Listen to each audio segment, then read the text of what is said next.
.2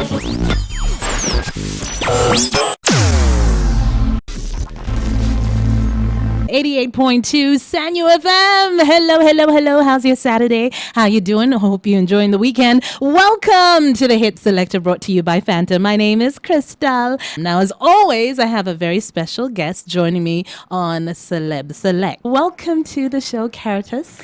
Thank you, Crystal. Miss KARITAS Karisimbi. Yes, that's me. How are you doing? I'm very fine. Thank you. Oh, thank you so Quite much. Nostalgic being here right now. I know. Just remind people why it's nostalgic. Yes, because I started my radio career on Sanyu. Have you heard? Yes, I did. When I used to work at night, and I'd be the only person on the floor. And it was so quiet 9 to 1, here. very quiet, but I would be in the zone. Like I love those times. Mm-hmm. Yeah. So tell me, a lot of people know that you're Ugandan. Yes. But you have mixed blood as I'm well. Rwandan, yes. As well. Yes. So did you grow up here or did you grow up back in Rwanda? I was born here. I've studied here. I've worked here. I've lived my whole life here. But family is back in Rwanda, part of it. Okay. My mom and so which side? brothers. Who, your mom is Rwandese or Both Rwandan? my parents are Sorry. Rwandan. Oh, okay. Yes, I'm totally 199.9%. Okay. Yes, I am. Yeah. So, but I do go to Rwanda, of course, as often as I can. I haven't been doing that much, but I'm working on that to make it more frequent. Okay. Yeah. So you grew up here. Yes, I did. Where did you go to school? Do you remember? Like the nursery days. I was nursery was in Nairobi. Started primary in Nairobi. Then I came here. We moved to Uganda. I was born here. We moved to Nairobi. Then came back here. Okay. Joined primary in East Kololo. And then I left. I went to Namgongo for I think it was a year. I don't even know if it was complete. It was too much for us. Why? Because of the beating. Okay. The cutting off of hair. We were from Kenya, so for us it was like a total switch. We didn't understand the language. A culture shock completely. A culture shock for sure, yes. So I left Namgongo and went to City High. Went to Iskolo after Namgongo to sit my P7. Then went to City High, left City High. You see, I told you, school hopping. And I went to Royal College. I think I was trying. How come why The were good you thing moving about so this, much? okay, why all this happened, I think, is because I was, let me use, for lack of a better word, I was independent at a very early age. Independent in the sense of I could make certain decisions. So where school was concerned, I was looking for something even within school. I didn't want to do all these subjects that we were doing. I just felt like I needed to find that niche. I needed to find out what do I want to do? Where do I want to, then I get subjects that will lead me that way. So the transition was Royal College was the last UNIB school I was in. Then I went to Hillside High School, which was Cambridge. Yes. So I finished from there and I started working. Okay. I started working in my vacation, Form 4. And then I moved back to school. Then I came out, the vacation for Form 6. That's when I started working at International before TV. Okay. Yeah. So was your first job at International? International Hotel. Okay. Yes, I was a waitress. I remember that. Oh, yes. You guys used to come and bully us and make us serve you drinks endlessly, right? That's not true. Okay. You're the guys who let me tell you, properly. You're the guys that we used to look at, and I keep telling people She means this me thing. and my sister. No, there was a margin. You could there were different people. Okay, there was you guys who went to Namagunga, Gayaza, and whatever. Then there was us guys. Okay, before Hillside. Okay. There was us guys. It's Kololo. Then what? So we kind of had names for you people. We're like, oh, these. The posers. The posers. Oh, thank you So for we branded revealing the this posers. right now. Thank you so much for sharing, KARITAS. Yes, but it's good. It was. It was nice because we learned a lot. We shared a lot because we had friends who were from the other side. Exactly. Having grown up in the ghetto, really, we had friends who were on opposite side. People lived in Kololo, people lived in the flats. So we got to mix and learn and share things. So for me, moving from different schools, getting to mix with different kids from different families, different homes. That's it a did good me thing. very good. Okay, because Yeah. and you also talked about like you started working pretty early. Pretty early. I think that's a very important trait in life, if possible, because it Yes. kind of prepares you for the world out there, for what you're going into, rather than That's just why I being. said I was independent for a long time, like at an early age. So I knew money, like I knew how much you had to work to get money. Like you work at when I worked at International, would leave work like at about 1 a.m. Yeah. This is my phone for vacation, Essex vacation. And then I'm thinking, okay, how long is this going to go for? But then you don't dwell on that question any longer. You just say, I'm working, I'm doing something, I'm networking, and I'm making money because you're growing back up in then a it hard was good life. money. What? It was good money back then. There are clients that used to come at Hotel International. Of course, I serve with a smile. Pretty smile. And then, yes, and I know I'll get a tip. So there are people that I'll see walk in and I know my day is done. So I'm already counting that money and say, okay, that's going to get me this. That's going to get us this at home. So yeah, I'm proud of my past. I'm just proud of how much I had to go through, how much I had to... Was your family here at that point in time? Yeah, the bigger part of them, my mom, my 2 sisters, and 1 brother. Yeah, so the rest were pretty scattered, Nairobi, all over. Yeah. Okay. That's how we've always been anyway. So some are here, then Rwanda, then All over the all place. over the place. All over the place. Yeah. Okay. So I mean, you talked about like working, and then from Hotel International, you moved on, Yeah, and you moved to TV. exactly. You know, someone just looks at you and go like, you were a waitress, and from a waitress you're on screen. Yes. How did that happen? It was a natural gift, I think. Yes, with it you, it was was. just a gift. Yeah, because even when I was young, I used to, like everyone would say, what do you want to be when you grow up? Yes, I wanted to be a lawyer. Reasons being, I wanted to defend people. I wanted to talk for people. Then I also like talking to people. I really like talking to people, listening to people. So yeah, so it was almost kind of in the same line. You want to be a lawyer, you want to talk to people, listen to people, so you end up on TV. So You I end up think with that in platform. me, I had that, and it's something that, like you said, in me. Yeah. Okay, so before we talk about that transition, I'd like to ask for your first request. You gave me a list of songs. What was is hard. it I about sure it was Wizkid? hard. I know. When you're in the media, man, it's so difficult. Very difficult. Uh-huh. Wizkid is a big brand. He's a big boy. He's got good music. He's got good sound, and his songs are deep. And the song that I'm choosing today is Oju Eleba, which of course talks about his hard life, growing from wherever he started his music, singing in the alleys or whatever hard knock life he had, to where he is right now. So it's a beautiful, deep song. They know my story.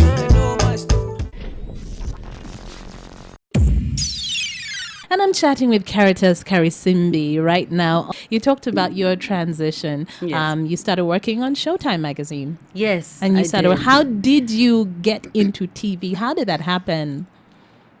This is like the coolest story to always tell. I during my time at Hotel International, I got to meet Elvis Sechanzi, and we got talking one time. I think I was in Silk, one of those celebrations. You know, there used to be so many parties those days. I think one of those places I went to, and I got to meet him, and we got talking, and he asked me if I would like to work on TV. So of course, I was shocked, but Had you yeah. considered it before? Had you ever thought about it? No. But again, it's the same platform that I wanted as a lawyer. I knew I would stand in court and talk to defend somebody, you know. So for me, I felt like I'll talk for a living there. So I guess.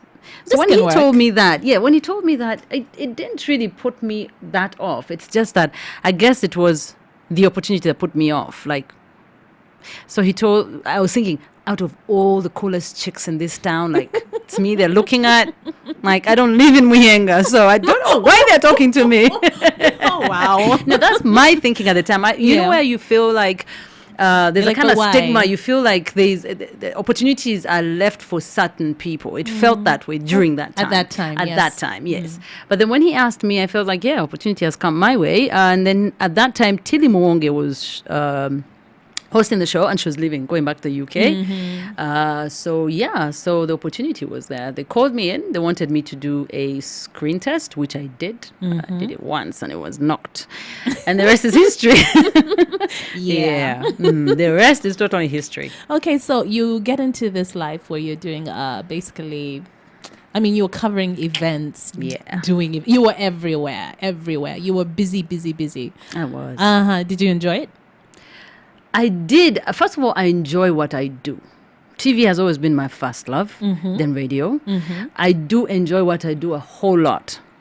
That's why, like we're talking before we went on air, I mean, for you to give like 190% to something, you've got to first love it without thinking about the numerical benefits. Yeah, so it was hectic, extremely hectic, because there are times when I'd have like 3 functions in one night. I've got to do my own wardrobe. Then I've got to keep up the energy throughout that whole night. And then I'm driving from one place to another. So it was pretty hectic. But once they just said action, I just forget about the fatigue. I forget about how I've been running, how I almost fell in my heels. So yes, the rest is behind me and the show rolls. It was like someone flipped a switch, right? Yeah. And then also you're meeting different people. Like, gosh, what party the entire, like I was called to everyone wanted their party on Showtime. Exactly. So I was at every single party, whether it's from embassy to the ministry to the wherever, I was everywhere. So times I would be so tired, like extremely exhausted, but you've got to wake up and go to work. You gotta like work. You go back, go do your voiceover, go back, try and get 1 hour before the parties begin. So yeah, but I enjoyed it. It was a good time in your life. Very good time in my life. Of course, you got to meet so many people. You made so many contacts, and I'm sure that have taken you really far. So how long did you do Showtime magazine? I did Showtime magazine for 3 years. Yeah. Really? It felt longer. It did feel longer. Yeah, it did. I think I ended in 2003 towards the end, which is about the same time I joined Capital FM. So yeah, about 3 years. So now when you went to radio, I mean, what some people would say it's like a natural transition. Some people think that as long as you can do TV, you can do radio. As long as you can do radio, you can do TV. Not really true for the record. It's not. It's not. But how did you get into Capital though? At Capital, they were... I think they were restructuring or shuffling, or I don't remember what was going, but I just remember that Timothy Bukomune, he called me and he asked me if I would be interested in working on radio. There was an opening, I think that's the time Christine left. I think that's the time Audrey left, I think, and then they were shuffling people around, and they asked me if I would be interested in working on radio, and I thought, well, yeah, why not? Give it a try. How bad can it be? Okay. So, so I started radio, which I started in the afternoon. No, I started in the afternoon, I think, with the late Ronnie. Okay. Then I moved to the breakfast with Alex. Then after Alex, of course, I did the morning with Gaetano. Then, yeah. Well, we all remember that one particular, it was an ad. It was really, but one of the bed and the sheets. Yes, you were in bed with 2 men on either side. And we understand what it was about, but I'm just imagining shooting that. Do you think I was dressed? Yes, of course. Okay. Of course. People don't believe I was dressed. They say no. They say it just looked too natural. I said, you mean I was lying naked with the 2 guys? I'm like, really? No. But you see, controversy sells. That is me now driving, I think it was at Fairway, and the billboard was there. Boom. I was like, oh my goodness. I said, okay, shooting it was something different. Now it's standing right in front of 1,000 and I don't know how many million people. I'm thinking, okay, I think for me it because it was radio, and I felt like those who understood exactly what we were onto understood. If you start explaining it, then no, it's best when it leaves that suspense, that controversy. Everyone is asking, was she dressed? No, she wasn't. No, was that real? Was that photoshopped or whatever? Were they really in bed? we were actually in bed, but shooting it was like the craziest thing, because we had to find a way to shoot it to make it look real and yet be comfortable. Yes. For me to be comfortable. Exactly. And for it to be classy, tasteful. Exactly. There's a So fine it was line. a fine line. So yeah. So but good thing is there was a comedian by my side. There was my goofy Gaetano on the side. So I know everyone was like, okay, it was comedy. It's fun. It was just fun. Yeah. Good And fun. I think it was good. I liked it. It was. I don't think I would have done it if they had told me about it before. You got there. We just got there and so then this they is told me, what we're "You're going to jumping do. in bed." Yeah. Okay. Yeah. Okay, so I'm going to ask you for your next request right now. I know that Lillian is one of your best friends. Your Yes. best People buds. call me sisters, twins. I don't get it, but yeah. Yeah, and she has an amazing voice and talent. And I like a lot of her music, but there's one song that I feel didn't get the airplay it deserved. That's the one with Orenzi, Only You. I think it's a very groovy track and a beautiful video for that. Okay, so here it is. Only You, Lillian and Babazi.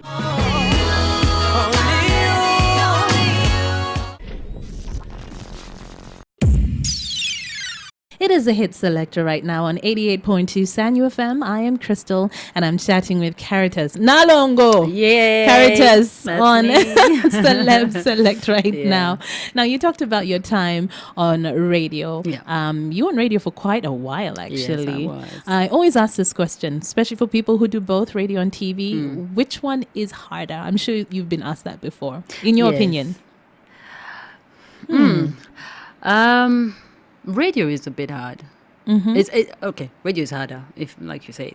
Why? Because I like talking to people while looking at them. Like I want to talk to you while looking at you. So when you're talking to someone, and like the first time when I worked on radio, which was Sanyu FM, when I walked into this studio, like trying to get my way and my feeling around this whole thing. Like I was thinking, okay, I'm talking to them. Are they listening? Where are they? getting Are they the seated? feedback? Yes. Like are they looking? Are they making faces? Are they like? I have all this question, like what's going on the other side? Because for me, it mattered. I wanted to know how they feel about what I'm saying. How are they responding, even if they are not saying anything, but body language and all that. So TV was much better because I feel like I'm talking to somebody. Forget the interview. Even when I'm into the camera, I feel like I'm talking to somebody. Okay. So on radio, what I did in the beginning, I used to bring a photograph of someone that I like to talk to, put it in the studio, and I just talk to them. Well, that's a trick a lot For of a new short while. presenters are actually given. They're like, either visualize someone who you know very well, you're comfortable with. Can Who I have ask them there? whose picture? Who was it, by the way? It was a group picture. Was it now? No, honestly, I think it was a group picture. Seriously, because I'm trying to think. It was no singular person. I would have told you. Would I? I don't know. But yeah, I don't know. I swear I cannot remember exactly who it was on that picture. But it was nothing romantic or boyfriendish. No. It was someone Okay. that I just like. Kabozi, Someone like you someone had- that you like chatting with. Okay. Yeah. Okay. We'll take that. It I is don't it. know if I believe it 100%. That's it, Crystal. Take it. Okay, so now you talked about like how you did that really controversial billboard, and you were no stranger to controversy in your time. At least you were tabloid fodder, my dear. You know this. Yes, I do. How did you handle that, though? How did you handle it? Again, I mean, it's going to sound cliche, but yeah, those who know me, those who don't, and I didn't really care, because if I had, I probably would have, I don't know, You locked I would yourself have been up. a mess. I would have been a mess, I think. I probably would have taken on a different personality or something. I don't know. I would have been something different, maybe. But in the beginning, of course, there's some of those articles. In the beginning, the tabloids were quite harsh. Like, Yeah. and because they put a lot of vulgar, a lot of explicit words and pictures and all that, and then you being attached to that, it was hard. It was extremely hard, and especially in our society, because people hadn't yet gotten used to the nude pictures, nude videos. I don't know. By then we were not, so it would be strange. That's why the red pepper was put aside. This one was put aside. There were different papers everyone was dissecting them their own way, but I felt like they were personalizing it. Sometimes I just feel like it's me they were going after. It just felt strange, It feels personal at some point. Very personal. In fact, I had to have a sit down with my man there and talk to him to find out exactly what's going on. I felt like it was really personal because sometimes they write articles and I'm like, okay, so what is the basis? What's your basis for this story? But there are times when they would write stuff that they would put explicitly and that would really kill me, but it wouldn't stop me. Okay. I remember meeting Bukomuni one time and there'd been an article in the press that day that was quite explicit and it had hurt me. It was so painful because I felt like everyone was looking at me through that article. Yeah. And I had a gig. I had to MC that evening. So I show up for my job and Timothy's there and he's staring at me in shock and he's saying, how do you do this? Like, how did you even manage to show up among these people after that article? I said, hey, I've got to make the money. Forget about the article. I've got to make the money. It doesn't matter anymore. Like, you get a thick skin. You say, if I'm going to sit down and take it all in, then I might as well just go lock myself in a dark room and just not give it live up life. altogether. And I said, I'm not the first and I'm not going to be the last. And then people would tell me, oh, good or bad, it's all good and all. Until when it got to a point where now it was going into work and all. That's when it went into court and all. But yeah, other than that, I think I found my place somewhere in there where I go to and I say, it's okay. Okay. Yeah. All right. So you did radio, you did TV, you were, out there for a long time. We were following what was happening with you. Yeah. And then you kind of just went quiet. I fell off. Where's What happened? So what happened at that point? I think... Did something lead up to it? No, I think the best way to put it is like, I keep telling people that life, people, you may not see it, but life is structured in certain phases. You're a baby, you grow up, you become a toddler, then there are things that you do in those particular phases or things that are expected of you. But for me, I felt that if our type of job, type of business, if you don't press pause, you just may slide off. Like you may go with it. Like you may wake up one day and you're like about 35 and you're like, okay, where's the husband? Where's the baby? Or where's the, So I felt like at that time I said, okay, now let me just press pause. And I was tired. I'd done the breakfast, waking up at that time every morning. 4:30 in the morning. It's not easy. It isn't easy at all. I was tired. Like my life was just at Capital. I loved it so much, but I was tired. Okay. So I felt, okay, now this is the time I should now start thinking and considering us trying something. So I took that pause and I got my double blessings. And I decided to take time, sit down and first be with them. Okay. Which has been my best break ever. So now the break is done. And I think they're okay with me leaving them at home. No, they're not, by the way. Of course, they'll never be. Decided. But of course, when I tell them, I'm going to, I have to make money to buy you the other toy, they're like, yes, mama, go. Okay. So we're good. All right. So before we get into that, okay, you asked for a Lady Antebellum song, your next request. This Need one. You? Need You Now. Need You Now. Why do I keep saying I need you? Yes, Need You Now. I love that song. That's my special song. Okay. Yeah. Why? You can't just say it's your special song and you don't add on. Because I need you now. Okay, need who? I knew you were going there. Need who? That's what I'm saying. You.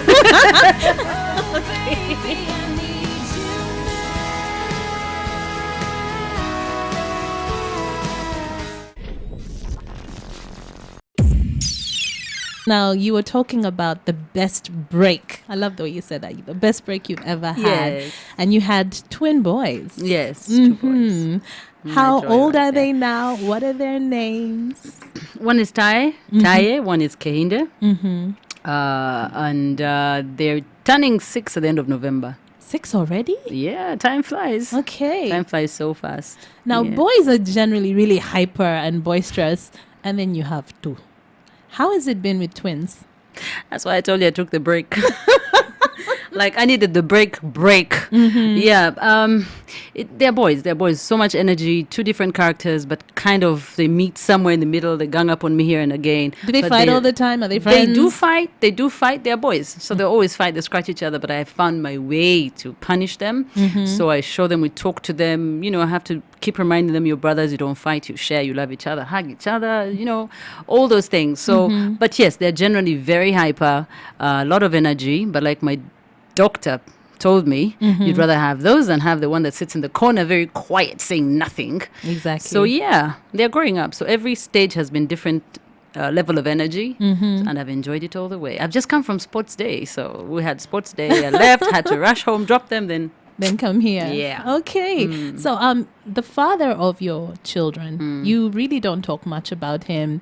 We've only read in the papers that he's Nigerian. I do know that you spoke out once about marriage, and you were very clear about your stand to do with marriage. Is that still the case? I guess do for me, you now it is. believe in marriage? Do you think you would get married? I think for me, it's still going to be the same thing. I mean, I think I believe in a very beautiful relationship. For me, that's the most important thing. Anything that comes after that, that's a bonus. But as long as I work hard to have a good relationship, I'm good with that. Even if we settle for that, I'm fine with that. I'm not out and looking for the ring. Okay. Yeah. Would you like to talk about him a little bit? How long have you known each other? We've known each other for 7 years or so. 7 years or so? About 7 or 8. Okay. 8. All right. Yeah, 8 years. Are you together? Yeah, he's the father of my kids, so yeah, we'll always be together no matter what. So I'm only asking that because I'm only asking that because you are one of those people you've managed somehow to completely hide him. Let me just come out and say, to completely hide the man from us. that's not hiding.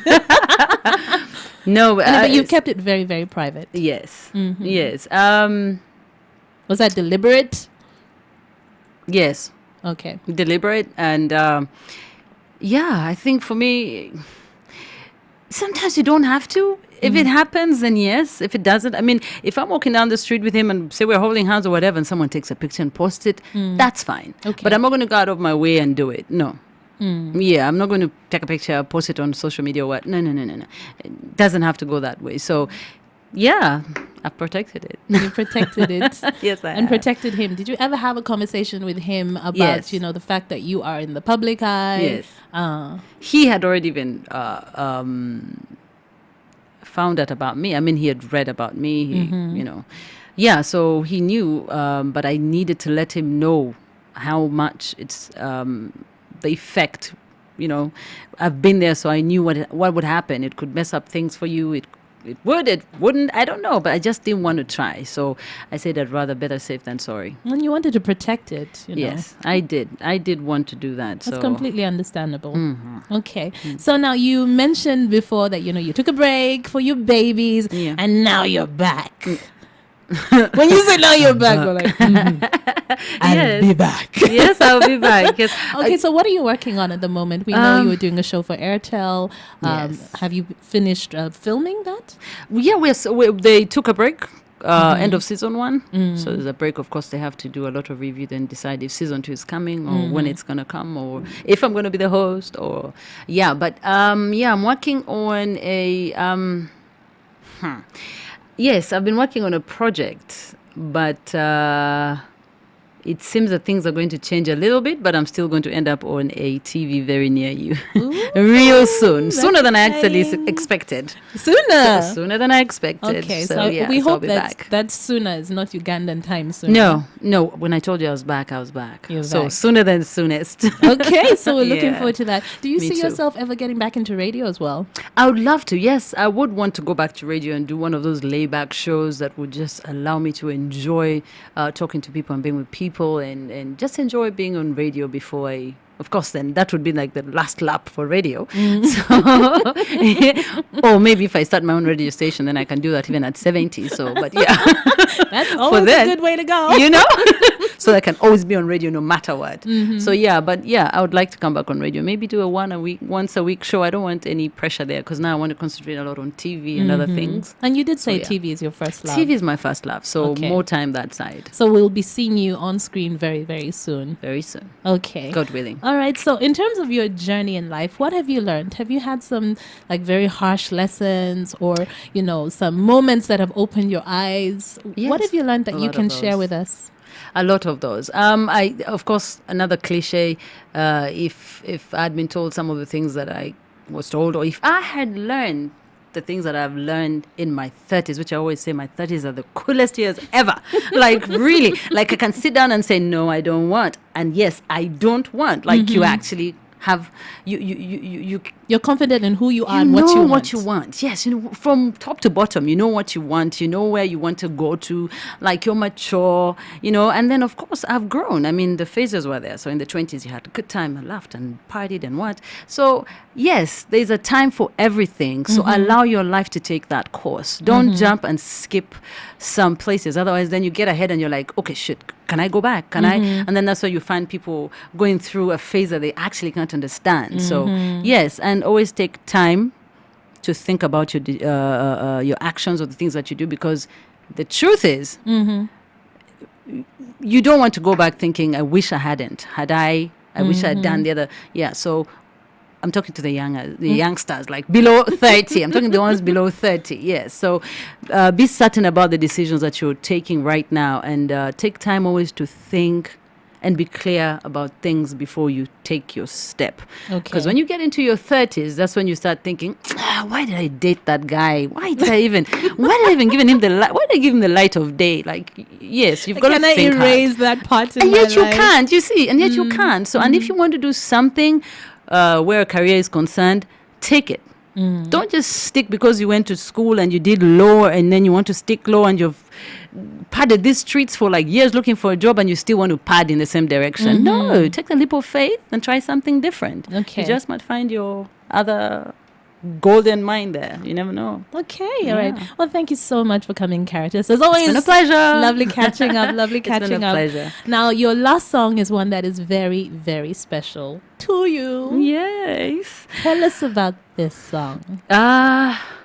No, I think for me, I just take the words "can we talk" for a minute. When you're in a long distance relationship, like you really want to talk, like that's all that you can do is talk on the phone, talk on Skype, or whatever it is. So yes, can we talk? And also, it's an old school jam. It's a classic. Tevin Campbell, Can We Talk?